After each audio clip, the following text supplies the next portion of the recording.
Hey, what's going on? You know who it is. You know what it is.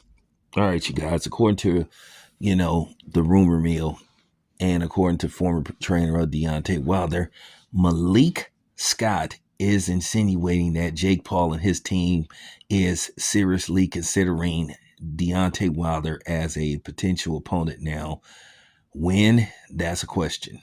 Now, keep in mind, Jake Paul said that they're interested in a fight with Anthony Joshua.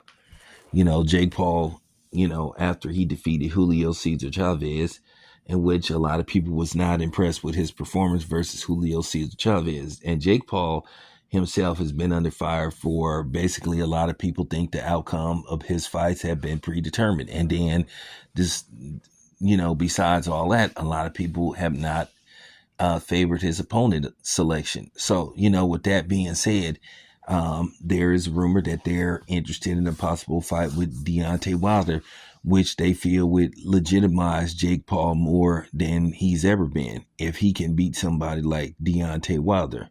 Deontay Wilder is coming off a knockout win in his last fight, but there were still some people that was not impressed with Deontay Wilder's performance in that fight because previous to that, Deontay Wilder had lost back-to-back fights to Zhali Zhang, in which he was stopped and he was outpointed by Joseph Parker.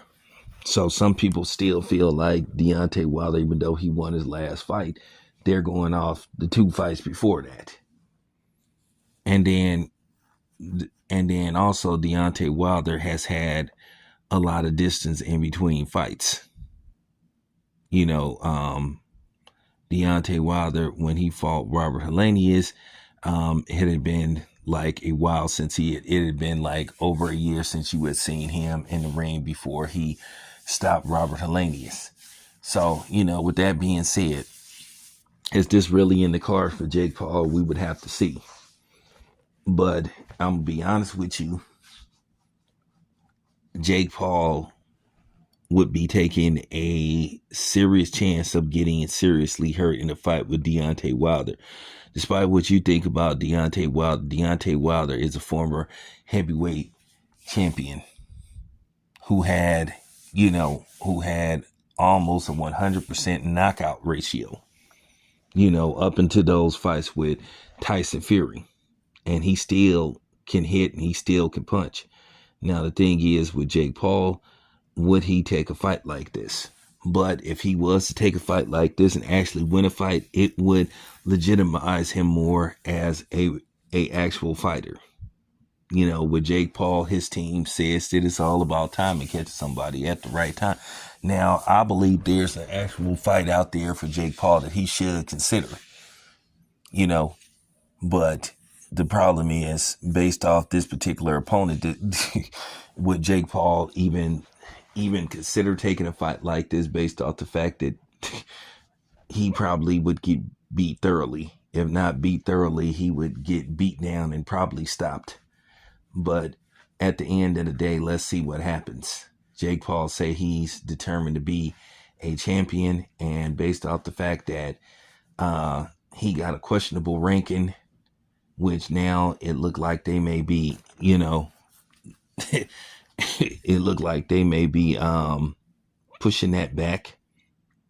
It may look like they may be withdrawing him from, the rankings that high where they have him like at number 15 or something. So, we'll just have to see. But a Jake Paul Deontay Wilder fight has my interest, but I still think Deontay Wilder would have enough in his arsenal to be able to beat Jake Paul.